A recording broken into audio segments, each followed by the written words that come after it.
Hello students, मेरा नाम दिव्या जायसवाल है, रसायन विज्ञान प्रवक्ता AP Sen memorial girls inter college Lucknow से। स्टूडेंट्स, आज मैं आपके सामने एक बार फिर चैप्टर 2 सॉल्यूशंस के साथ हूं और आज हम चैप्टर 2 की तीसरी क्लास करेंगे। बट आज की क्लास स्टार्ट करने से पहले एक बार जल्दी से रिकैप करते हैं कि हमने पिछली क्लास में क्या पढ़ा था। स्टूडेंट्स, पिछली क्लास में हमने विलेयता के बारे में पढ़ा था। साथ ही साथ हमने ये भी देखा था कि विलेयता को प्रभावित करने वाले कारक कौन कौन से हैं और वो किस प्रकार विलेयता को प्रभावित करते हैं। उसके बाद हमने हेनरी नियम तथा उसके अनुप्रयोग पढ़े, फिर राउल्ट्स नियम पढ़े तथा साथ ही हमने आदर्श तथा अनादर्श विलयन के बारे में भी पढ़ा। अनादर्श विलयन दो प्रकार के पढ़े थे और उसमें पहला था विलयन जो धनात्मक विचलन प्रदर्शित करते हैं राउल्ट्स नियम से, और दूसरे वे विलयन पढ़े जो ऋणात्मक विचलन प्रदर्शित करते हैं राउल्ट्स नियम से। इसके पश्चात हमने स्थिर क्वाथी मिश्रण पढ़े और उसके भी प्रकार पढ़े और देखते हैं कि आज हमें क्या इंटरेस्टिंग सीखने को मिलेगा। तो इसके लिए आज हम फोकस करेंगे अणुसंख गुणधर्म पर। वो चार प्रकार के होते हैं। पहला है वाष्प दाब का आपेक्षिक अवनमन, relative lowering of vapour pressure, क्वथनांक का उन्नयन, एलिवेशन इन बॉइलिंग पॉइंट, हिमांक का अवनमन that is depression in freezing point, और परासरण दाब that is osmotic pressure. But students, परासरण दाब हम नेक्स्ट क्लास में कवर करेंगे, तो आज के लिए सिर्फ ये तीन ही कॉलिगेटिव प्रॉपर्टीज या अणुसंख गुणधर्म हम पढ़ेंगे। तो स्टूडेंट्स, प्रोसीड करते हैं आगे। फर्स्ट ऑफ ऑल, अणुसंख गुणधर्म या कॉलिगेटिव प्रॉपर्टीज की डेफिनेशन क्या है? आप डेफिनेशन को इस वर्ड से ही निकाल सकते हैं, दैट इज ये जो कॉलिगेटिव प्रॉपर्टीज होती हैं वो डाइल्यूट सॉल्यूशंस पे लगती हैं। डाइल्यूट सॉल्यूशन लिक्विड सॉल्यूशंस होने चाहिए और वो ये प्रॉपर्टीज सॉल्यूशन के अणुओं की संख्या पे डिपेंड करते हैं। उस सॉल्यूशन में जो सोल्यूट पार्टिकल्स हैं उनकी अणुओं की संख्या पे ये कॉलिगेटिव प्रॉपर्टीज डिपेंड करते हैं। साथ ही साथ विलय कणों की संख्या के अनुपात पर भी निर्भर करते हैं और प्रकृति पे निर्भर नहीं करेंगे कि आप क्या सोल्यूट ले रहे हैं, उसकी प्रकृति नहीं, सिर्फ नंबर ऑफ पार्टिकल्स पे या नंबर ऑफ पार्टिकल्स के रेशियो पे ये कॉलिगेटिव प्रॉपर्टीज डिपेंड करेंगी। अगेन ये चार होती हैं संख्या में अणुसंख गुणधर्म: वाष्प दाब का आपेक्षिक अवनमन, क्वथनांक का उन्नयन, हिमांक का अवनमन और परासरण दाब। और परासरण दाब हम नेक्स्ट क्लास में करेंगे। तो स्टार्ट करते हैं वाष्प दाब का आपेक्षिक अवनमन से। बट उससे पहले हम ये करेंगे कि जो कॉलिगेटिव प्रॉपर्टीज हैं वो लोअरिंग ऑफ वेपर प्रेशर पर डिपेंड करती हैं कि किस प्रकार किसी सॉल्वेंट में अगर आप नॉन वोलेटाइल सोल्यूट ऐड करते हैं तो वहां पे वाष्प दाब का अवनमन होता है, जो कि हम पिछली क्लास में पढ़ चुके हैं। तो यहाँ जरा जल्दी से रिकैप करते हैं कि एक बीकर लिया है, इसमें प्योर सॉल्वेंट लिया हुआ है और ये क्लोज्ड कंटेनर है। जब प्योर सॉल्वेंट है इसमें सिर्फ सॉल्वेंट आपने लिया गया है। जब ये वेपराइज करेगा तो वेपर फेज में इसके मॉलिक्यूल्स जाएंगे। स्टार्टिंग में जो है इवेपोरेशन प्रोसेस फास्ट होगी और इवेपोरेशन प्रोसेस सरफेस फिनोमेना होती है, तो सिर्फ सरफेस पे जो अणु उपस्थित हैं वही वाष्पित होकर वाष्प अवस्था में जाएंगे। जब ये वेपर्स की कंसंट्रेशन बढ़ती है वेपर फेज में तो ये आपस में भी टकराते हैं, कंटेनर की वॉल से भी टकराते हैं, साथ ही साथ इस लिक्विड की सतह पे भी टकराते हैं, जिसकी वजह से इनका संघनन भी होता है। स्टार्टिंग में इवेपोरेशन ज़्यादा होगा और कंडेंसेशन की रेट कम होगी, बट जिस पॉइंट पे इन दोनों का रेट बराबर हो जाता है, that is rate of evaporation is equal to rate of condensation, वो हम अवस्था कहते हैं कि इक्विलिब्रियम आ गई है। और इसी इक्विलिब्रियम प्रोसेस पे ये जो वेपर्स जो भी प्रेशर एक्सर्ट करते हैं उसी को हम कहते हैं वेपर प्रेशर। प्योर सॉल्वेंट का होता है तो वो कांस्टेंट होता है vapour pressure at the constant temperature, तो हम उसको P1 नॉट से शो करते हैं। और इसी में अगर हम नॉन वोलेटाइल सोल्यूट ऐड कर दें, इसी सोल्यूशन यानी हमने अब सोल्यूशन बना लिया है, उसी सॉल्वेंट में अगर हमने नॉन वोलेटाइल सोल्यूट ऐड करके सोल्यूशन बना लिया, अगेन क्लोज कंटेनर लेंगे। होमोजेनियस सोल्यूशन है तो सरफेस पे सॉल्वेंट मॉलिक्यूल के साथ साथ नॉन वोलेटाइल सोल्यूट के भी पार्टिकल्स रहेंगे, उसको हम डार्क से शो कर लेते हैं। अब वेपर फेज में जो सॉल्वेंट मॉलिक्यूल्स हैं सिर्फ वही वेपराइज होके जाएंगे, क्योंकि सोल्यूट तो नॉन वोलाटाइल है, सिर्फ उसी के ही वेपर्स रहेंगे। दैट इज जो फ्रैक्शन ऑफ मॉलिक्यूल्स हैं कवरिंग द सरफेस ऑफ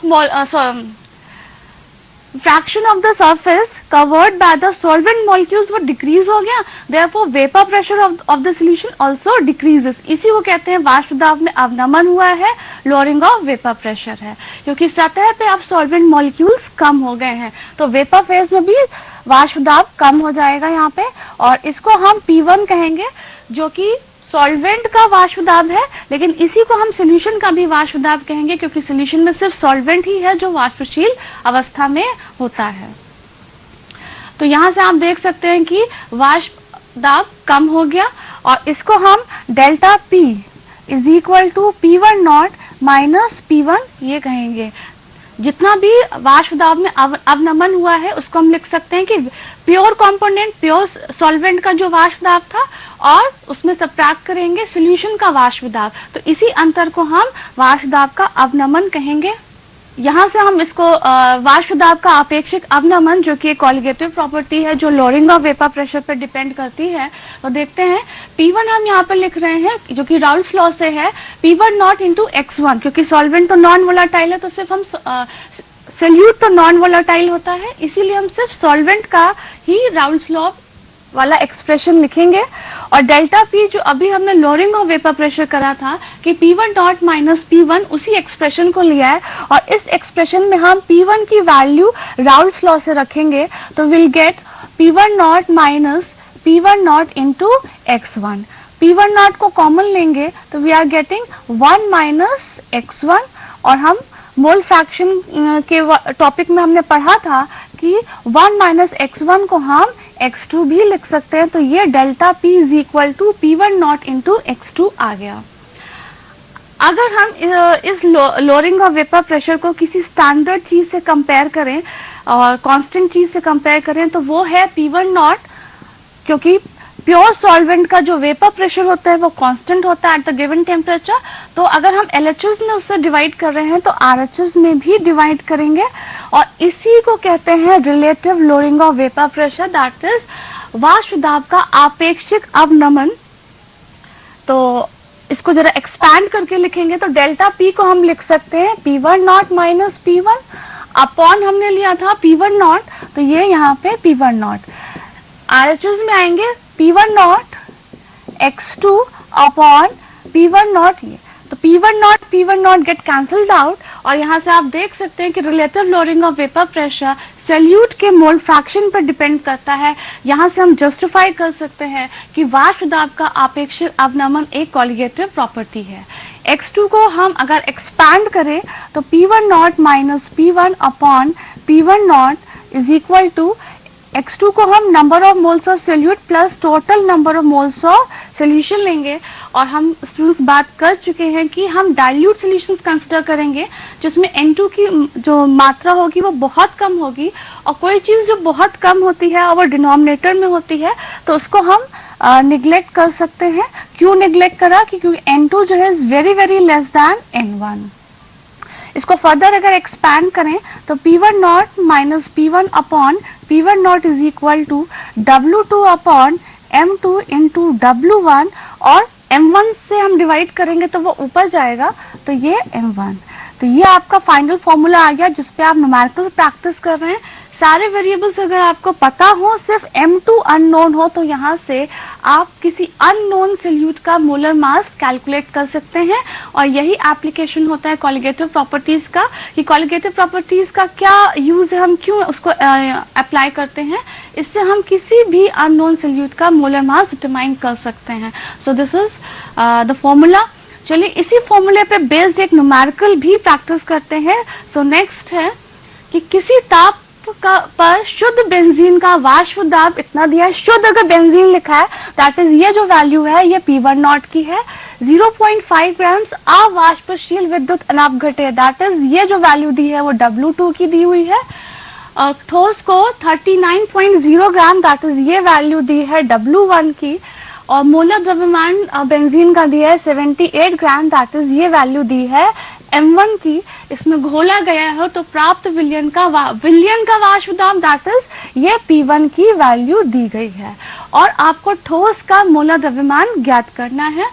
तो यही है relative lowering of vapour pressure का आपने फॉर्मूला लिख लिया है और P1 नॉट की वैसे हमें वैल्यूज पुट करनी है दैट इज 0.850। P1 की वैल्यू हमने कहा था कि ये 0.845 अपॉन P1 नॉट वही होगा 0.850 इज इक्वल टू W2 है 0.5 इंटू M1 जो है वो है 78 ग्राम्स जो बेंजीन का मोलर मास है। M2 कैलकुलेट करना है और W1 की वैल्यू है 39 ग्राम्स। तो बाकी सारे वेरिएबल्स की वैल्यू पता है, M2 अननोन है तो M2 को हम जब यहाँ पे कैलकुलेट करेंगे तो आंसर आएगा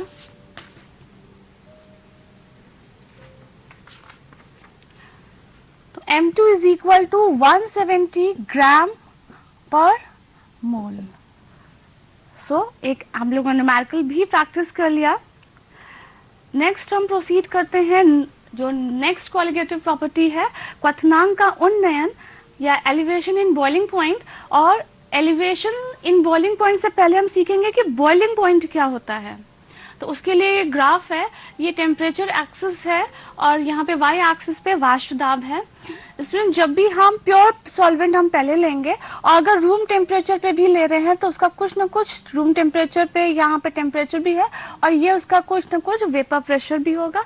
और जब हमें बॉइलिंग पॉइंट निकालना है दैट इज हम टेम्परेचर इंक्रीज करेंगे तो जैसे से हम टेम्परेचर इंक्रीज करेंगे सॉल्वेंट का वाष्प दाब भी इंक्रीज करेगा तो ये बढ़ता जाएगा और जिस पॉइंट पे जाके सॉल्वेंट का वेपर प्रेशर एटमॉस्फेरिक प्रेशर के इक्वल हो जाएगा वहां से हम एक्स एक्सिस पे अगर परपेंडिकुलर ड्रॉ करेंगे तो ये पॉइंट हो जाएगा TB नॉट लिखा है that it is the boiling point of pure solvent. अब अगर इसी सॉल्वेंट में हमने कोई नॉन वोलाटाइल सॉल्यूट ऐड किया तो लोअरिंग ऑफ वेपर प्रेशर होगा, इसीलिए उसका ग्राफ जो है हमने विलियन का ग्राफ विलायक के ग्राफ के नीचे बनाया हुआ है। तो यहाँ से आपको दिख रहा है कि लोअरिंग ऑफ वेपर प्रेशर हुआ है और हर टेम्परेचर पे same extent of lowering of vapour pressure हुआ है, इसीलिए ये ग्राफ पैरेलल है। और टेम्परेचर बढ़ाते बढ़ाते विलियन का भी वाष्प दाब बढ़ेगा और जिस पॉइंट पे जाके वो एटमॉस्फेरिक प्रेशर के इक्वल हो जाएगा तो वहां से हम परपेंडिकुलर डालेंगे एक्स एक्सिस पे तो उसको हम कहेंगे TB that is boiling point of the solution. और यहाँ से आप देख रहे हैं कि सॉल्यूशन का बॉइलिंग पॉइंट प्योर सॉल्वेंट से ज्यादा है that is elevation in boiling point आया जिसको हम डेल्टा TB से लिखेंगे। तो हम डेल्टा TB को लिख सकते हैं कि डेल्टा TB जो है कि जो भी एलिवेशन आया है वो TB माइनस TB नॉट के इक्वल होता है। सॉल्यूशन का ज्यादा है, प्योर सॉल्वेंट का कम है। और एक्सपेरिमेंटली देखा गया है कि ये जो भी एलिवेशन इन बॉइलिंग पॉइंट होता है वो मोलालिटी के डायरेक्टली प्रोपोर्शन होता है। और इस पॉइंट को हम लोग पहले भी कर चुके हैं कि जो भी टेम्परेचर बेस्ड एक्सपेरिमेंट्स होते हैं उसमें हम मोलल विलियन लेते हैं।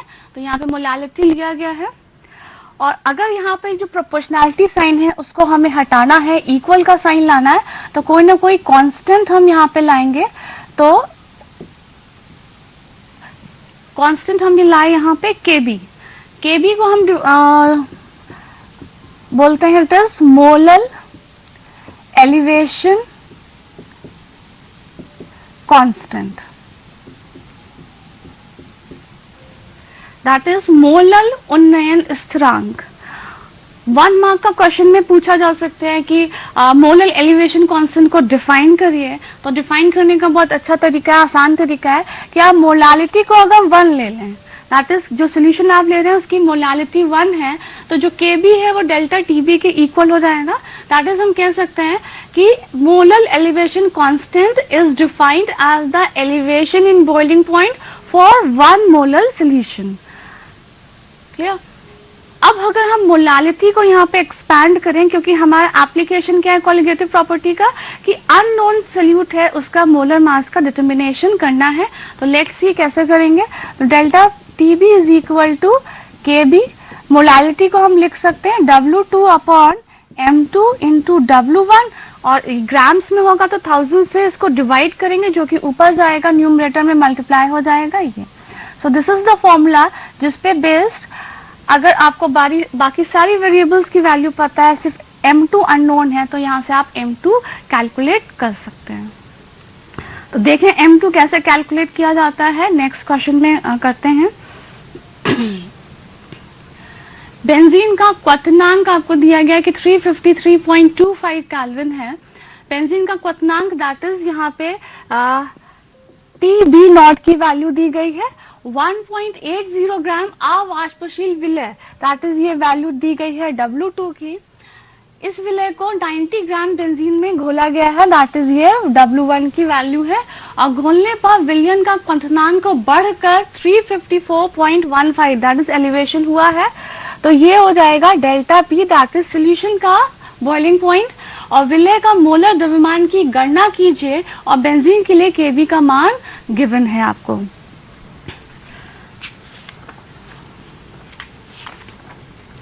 तो यहाँ पे फॉर्मूला है हमारा पास। पहले हम उसके लिए डेल्टा TB निकालने की कितना एलिवेशन हुआ है, उसके लिए हमने करा था कि TB not minus TB, delta TB is equal to TB minus TB not होगा। तो TB की जो वैल्यू है वो है 354.11 माइनस 353.25 और इसका आंसर आएगा 0.88 केल्विन। तो अब डेल्टा TB आ गया, फॉर्मूला है हमारे पास delta TB is equal to KB into W1, यहाँ पर ये 1000 भी रहेगा क्योंकि ग्राम्स में है, sorry W2 upon M2 into W1, ये फॉर्मूला है। इसमें M2 कैलकुलेट करना है तो M2 को हम LHS में ले जाएंगे, बाकी सब RHS में रहेगा। KB into W2 into 1000 upon delta TB into W1। तो सिंपली वैल्यूज पुट करनी है, देखते हैं।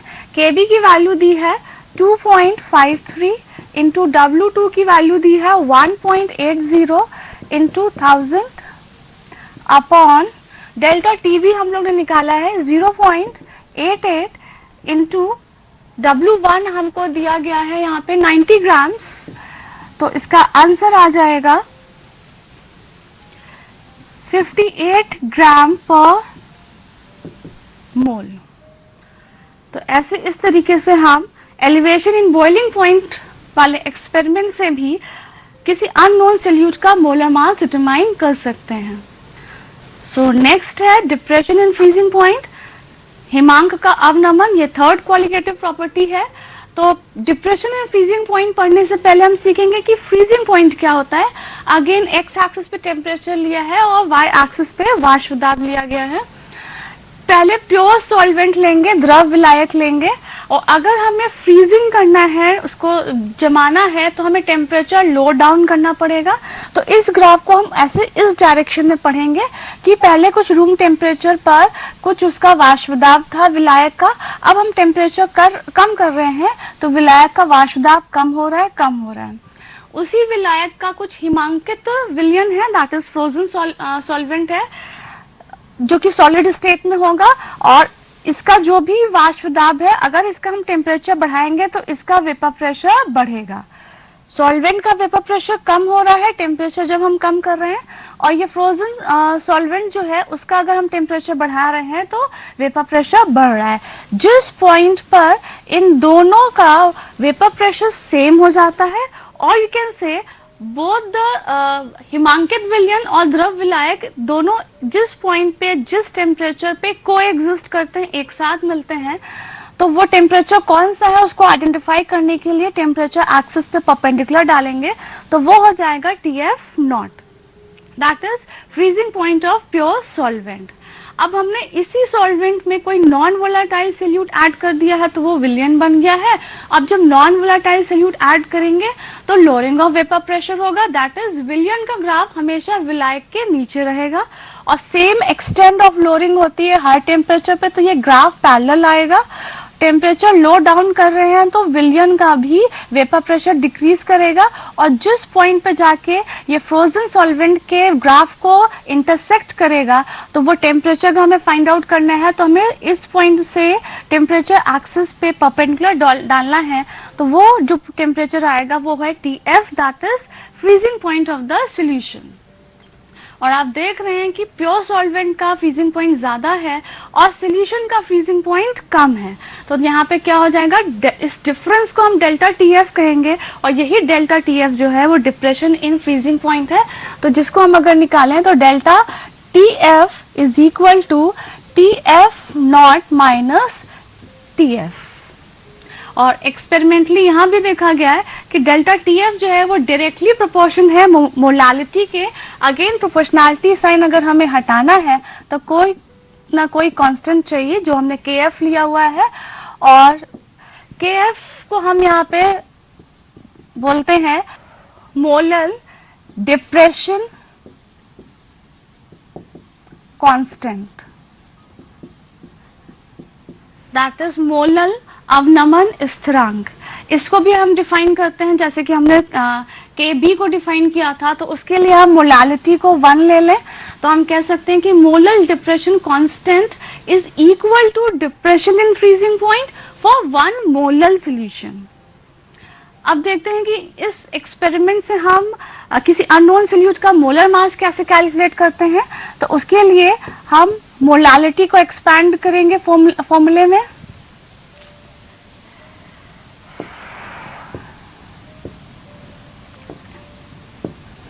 Delta T F is equal to K F into molality को कहेंगे W2 upon M2 into W1, और क्योंकि ग्राम्स में है तो किलोग्राम में कन्वर्ट करने के लिए 1000 से नीचे डिवाइड करते हैं, वही ऊपर जाता है न्यूमरेटर में।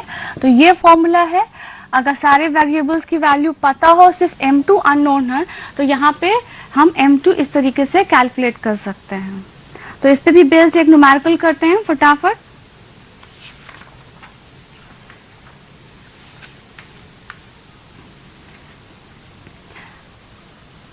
क्वेश्चन है, शक्कर के 5% द्रव्यमान जलीय विलयन का हिमांक 271 केल्विन दिया है। यदि शुद्ध जल का हिमांक 273.15 केल्विन है तो ग्लूकोज के 5% जलीय विलयन के हिमांक की गणना कीजिए। तो स्टूडेंट्स यहाँ पे सबसे पहले हम डेल्टा टी एफ कैलकुलेट करेंगे। Delta T F is equal to हम लोग ने करा था T F not minus T F. तो टी एफ नॉट जो दिया है, शुद्ध जल का हिमांक 273.15 है, माइनस जो सॉल्यूशन का जो हिमांक दिया है वो 271 ये दिया हुआ है। इसको डेल्टा टी एफ कैलकुलेट करेंगे तो हमारी वैल्यू आएगी 2.15 केल्विन। अब हमारे पास फॉर्मूला है डिप्रेशन एंड फ्रीजिंग पॉइंट का, delta T F is equal to K F into W2 upon M2 into W1 into ये 1000। यहाँ पे दो तरीके के सोल्यूशन लिए हैं। 5% सोल्यूशन शक्कर का है और 5% सोल्यूशन जो है वो ग्लूकोज का है। तो फॉर्मूला तो दोनों के लिए सेम ही लगेगा।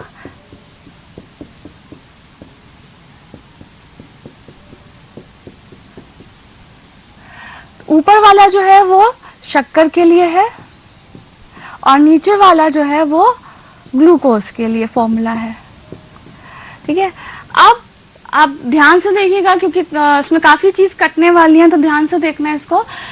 5% सोल्यूशन लिया है और हम पहले भी पढ़ चुके हैं। 5% सोल्यूशन का मतलब होता है कि 5 ग्राम्स जो है उसमें सोल्यूट लिया हुआ है और 95 ग्राम्स जो है वो सॉल्वेंट लिया है।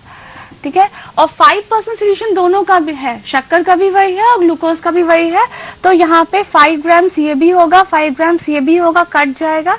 95 ग्राम सॉल्वेंट है तो वो भी कट जाएगा, क्योंकि सॉल्वेंट सेम है, जलीय विलयन लिया है, चाहे वो शक्कर का हो चाहे ग्लूकोज का है। तो जो वाटर का के एफ वैल्यू होती है 1.86, तो दोनों के लिए वो सेम होगी, तो वो भी कैंसिल हो जाएगा और 1000 भी कैंसिल हो जाएगा। तो हमें सिर्फ यहाँ M2 मिल रहा है। ये M2 है शक्कर का और ये M2 है ग्लूकोज का। तो देखते हैं शक्कर का जो डेल्टा टी एफ हम यहाँ पे कैलकुलेट करा है तो उसकी हम वैल्यू लिख लें। और ये जो डेल्टा टी एफ है, ये जो ग्लूकोज का है, इसको हमें कैलकुलेट करना है, इज इक्वल टू, अब हमारे पास यहाँ पे शक्कर का मोलर मास है और ग्लूकोज का, ये ऊपर यहाँ पे मल्टीप्लाई होगा, ये इस तरीके से मल्टीप्लाई होता है। तो यहाँ पे ग्लूकोज का जो होता है वो 180 होता है और शक्कर का होता है 342। अब हमें अगर डेल्टा टी एफ कैलकुलेट करना है तो डेल्टा टी एफ जो है वो, जो कि ग्लूकोज के लिए है तो सिर्फ हम जी लिख लेते हैं, तो वो हो जाएगा, अगर क्रॉस मल्टीप्लाई करें तो 342 इंटू 2.15 अपॉन 180। तो यहाँ पे हमारा आंसर आएगा, डेल्टा टी एफ की वैल्यू है 4.085, बट हमें डिप्रेशन इन फ्रीजिंग पॉइंट नहीं निकालना है, फ्रीजिंग पॉइंट निकालना है, यहाँ पे हिमांक निकालना है। और आपको पता है ये फॉर्मूला कि delta T F is equal to T F not minus T F. तो अगर टी एफ निकालना है तो वो हो जाएगा T F not minus delta T F. तो यहाँ पे टी एफ नॉट की जो वैल्यू है वो वही रहेगी 273.15 माइनस 4.085 और हमारा आंसर यहाँ पे आएगा 269.06 केल्विन। इस तरीके से आपको निकालना है। तो स्टूडेंट्स, आज का गृह कार्य है 750 mmHg दाब पर जल का क्वथनांक 99.63 डिग्री सेंटीग्रेड है। 500 ग्राम जल में कितना सुक्रोज मिलाया जाए कि इसका 100 डिग्री सेंटीग्रेड पर क्वथनांक हो जाए। ठीक है, नेक्स्ट क्वेश्चन है एस्कॉर्बिक अम्ल जो कि विटामिन सी होता है, जिसका फॉर्मूला भी दिया है कि इस द्रव्यमान का परिकलन कीजिए जिसे 75 ग्राम एसिटिक अम्ल में घोलने पर उसके हिमांक में 1.5 डिग्री सेंटीग्रेड की कमी हो जाए। और केएफ की वैल्यू यहाँ पे दी गई है। तो ये दो क्वेश्चन हैं जो कि आप होमवर्क में प्रैक्टिस करेंगे।